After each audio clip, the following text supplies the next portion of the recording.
Like అక్కర్లేదు, subscribe అక్కర్లేదు. మీరిచ్చే కామెంట్ మాకు చాలా ముఖ్యం.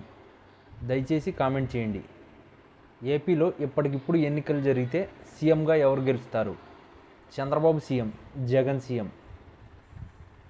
రాష్ట్రంలో తెలుగుదేశం పార్టీ నాయకుల కనుసన్నల్లో వేళాపాలా లేకుండా రాత్రింబవళ్లు నడుస్తున్న నకిలీ మద్యం కారణమే కర్నూలులో బస్సు ప్రమాదం జరిగి 20 మంది అమాయకుల ప్రాణాలు గాల్లో కలిసిపోయాయని వైఎస్ఆర్సీపీ అధికార ప్రతినిధి శ్యామల ఆగ్రహం వ్యక్తం చేశారు.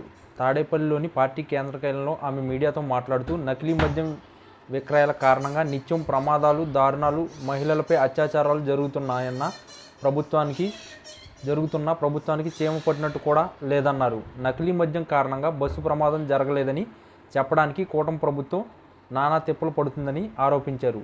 బైకర్ శివశంకర్ ప్రమాదం జరిగిన రోజున రాత్రి 7 గంటలకు 8:30 గంటలకు మధ్య తాగాడని పోలీసులు చేస్తున్న వాదన పేలవంగా ఉందని, అర్ధరాత్రి 2:30 గంటల సమయంలో పెట్రోల్ బంకులో దొరికిన టీవీ ఫుటేజ్ బైకర్ బాగా మత్తులో కనిపిస్తున్నాడని శ్యామల వివరించారు. బైకర్ శివశంకర్ కారణంగా ప్రమాదం జరిగిందని తెలిసిన తర్వాత అతడు అర్ధరాత్రి మద్యం కొనుగోలు చేసి లక్ష్మీపురం బెల్ట్ షాపును టీడీపీ నాయకులు మూసేశారని, కాబట్టే టీవీ ఫుటేజ్ ఇవ్వడానికి ఈ ప్రభుత్వం భయపడుతుందని శ్యామల స్పష్టం చేశారు. ఆమె ఇంకా ఏమన్నారంటే, కూటమి ప్రభుత్వం అధికారంలోకి వచ్చాక మద్యం ఏర్లే పారుతుందని, పగలు రాత్రి అనే తేడా లేకుండా అర్ధరాత్రి కూడా విచ్చలవిడిగా మద్యం విక్రయిస్తున్నారు. ఒకవైపు మద్యం షాపుల మాఫియా, మరోవైపు బెల్ట్ షాపుల ద్వారా దందా యథేచ్ఛగా కొనసాగుతుందని, రాష్ట్ర వ్యాప్తంగా సుమారు 1,50,000కు పైగా బెల్ట్ షాపులు అధికారికంగా నడుస్తున్నాయి. వీటిలో అధిక ధరల మద్యాన్ని వేళాపాళా లేకుండా విక్రయిస్తున్నారు. అందులోనూ ప్రజల జీవితాలను పణంగా పెట్టి నకిలీ మద్యం విక్రయిస్తున్నారు. మలక చెరువులో నకిలీ మద్యం రాకెట్ గుట్టు